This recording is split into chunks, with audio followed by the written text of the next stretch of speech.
Do you conduct foot surveillance very often? I know that I often have to go on foot surveillance, sometimes in a store, sometimes in a mall, sometimes in a bar or a restaurant. In a second, I'm going to tell you about one of the most insane cases where I had to conduct extended foot and undercover surveillance almost every day of the case. Hey, welcome to the PI Guy, tips, tricks, and advice for professional private investigators just like you. My name is John Morris. I am a licensed professional private investigator in Colorado. Now, today's case study and lessons learned video involves a younger male subject who claimed that he had multiple injuries to his back and his head and was not able to stand for long periods of time or lift heavy items over 5 pounds. It looked like your typical surveillance case until I dug deeper into my subject and his activities. As I do with all my cases, I conducted a background on my subject. Nothing came up criminally, not even a speeding ticket. I then conducted an open source intelligence investigation on him. I found multiple social media accounts for him that had some seriously interesting information. Now, before I tell you what I found out about this young man and what he liked to do in his evenings, go down, hit that thumbs up, and hit that subscribe button to show your support for the PI Guy channel. Now, on all of his social media pages, I found photos of him in baseball uniforms. These were pictures going back for many years, back to when he was a teenager. There was information leading me to believe that he played softball on a regular basis all of his adult life, and he played on multiple teams in multiple leagues. He appeared to be quite the athlete, to be sure. Then I went to the websites for local towns to see what softball leagues were available in our area. In total, I found 6 leagues that I felt might be leagues my subject might play in. I then scoured their online records to see if I could find any information indicating that my subject had played in that league. As I was going through these records, boom, there it was. I found a men's competitive league with his name on it for prior years. I also noticed that the league did not have the current year's team rosters completed, and it was still early before the season started, but it did have the game schedule up, and their first game was in just a few days. So then I reached out to my client. I let them know my findings. Then I proceeded with the original request that they had made, which included 2 days of surveillance at the subject's residence. I get up early in the morning, I grab my gear, and I head out just like any normal day on the job. You won't believe what happened during surveillance that day. Now, really quick, go down, hit that thumbs up, and hit that subscribe button for me. I get on scene. I find a good stationary position where I can see the residents on both of my vehicles, and I get all set up, and I sit and I wait. And then I sit and I wait, and then I sat and I waited some more. Almost 4 hours in, I see his wife come out of the residence, go to one of the vehicles, grab an item out of the trunk that appeared to be a baseball equipment bag. I am like so excited. I am ready to go. I was waiting for him to go, maybe to practice, maybe a team meeting, anywhere. I was getting so excited. I sat there and I sat there and I sat there some more. After another couple of hours, I see his wife come back out of the house, place the bag back in the car. Then I see her get into the driver's seat of the car, and I see my subject waving to her from the front window as she drives down the street and out of the neighborhood. So I sat there for a little longer, hit my 8 hours for the day, and I headed back to the office. At least I did see my subject. I knew he was there, and I found out that his wife probably played some softball as well.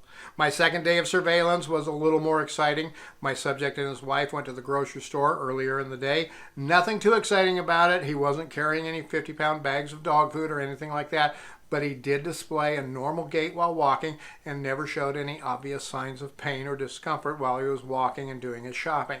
After the grocery store trip, they stopped at a burger joint and got some food to go. Then they headed home.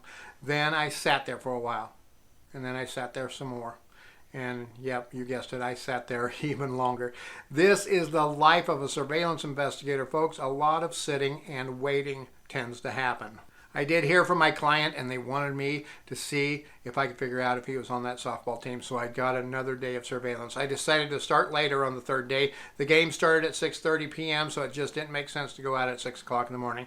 I started at 2 o'clock in the afternoon at his residence, and I figured if I never saw him, I could go to the game after it started to check and see if he was there.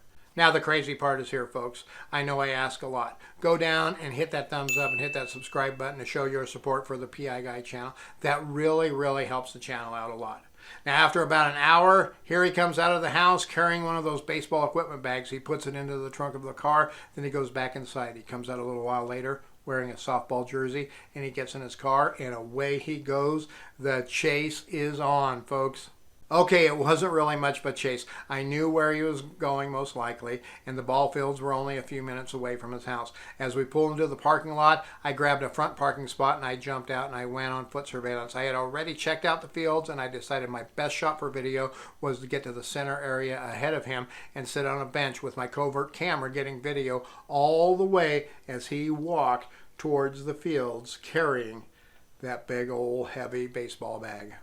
Man, I love it when a plan comes together. It worked perfect. Here he comes, carrying that big bag, walking with some of his team buddies, laughing and having a good time. But wait, that jersey, it belongs to another team, not the one that I thought he was going to be on. No worries, I got my video and I am set to watch the game. He gets to the team dugout, they do some warm-ups, and then the game begins. He was a pretty amazing softball player, I must say. I really got into the game, and I found myself almost rooting for him and his team. He scored multiple times and had some amazing plays as shortstop. As the game is wrapping up, I decided to go back to my car where I can get some good video as he walks back to his car and as he enters his car. I get to my car, I get all set up, and then I wait. And then I wait. And I waited some more. After about 30 minutes, I decided I'd better go see what he's up to. I figured that maybe he stopped to grab something to eat. I get back to the center area of the fields, and he is nowhere to be found. I check the bathrooms. Nope, not there. I check the concession stand. Nope, not there. And then I see her, his wife, sitting in the dugout in uniform. I figured he must be there watching her somewhere. I get over to the bleachers and he is nowhere to be found. I get a seat and I figure he will just show up eventually. I can see the parking lot and I can see his car is still there, so I know that I'm good. Now, before I tell you where I finally found him, go down, hit that thumbs up and hit that subscribe button. That really helps the channel out a lot. As his wife's team starts to take the field, it dawned on me she was on a co-ed team. And there he was heading out to shortstop. Alrighty then, he plays on two teams. This is great. I get even more great video. So much, I'm afraid that my covert camera is going to run out of space or the battery is going to die.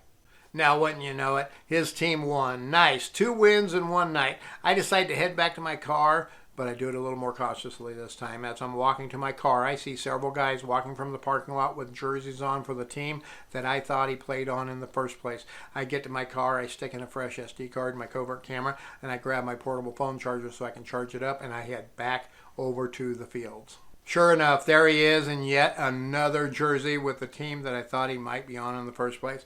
Now, I like softball, folks, but this is getting ridiculous. I sit down in the bleachers. By this point, I just feel like one of the regular fans there.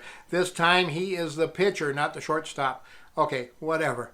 I get even better video this time. The game comes to an end, and guess what? Yep, his team won yet again. It was an amazing night for him and an even more amazing night for me. He finally heads to his car and then he heads home, and I get to go home as well. I had several hours of video to attend to, and I had to get an update out to my client right away.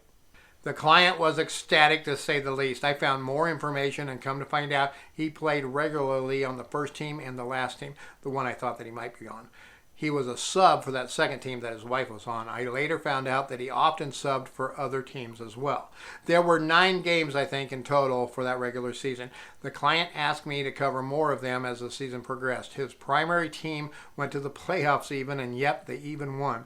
Unfortunately for him, though, he lost when it came to his injury claim. I covered about 6 games in total, and I got a ton of video, to say the least.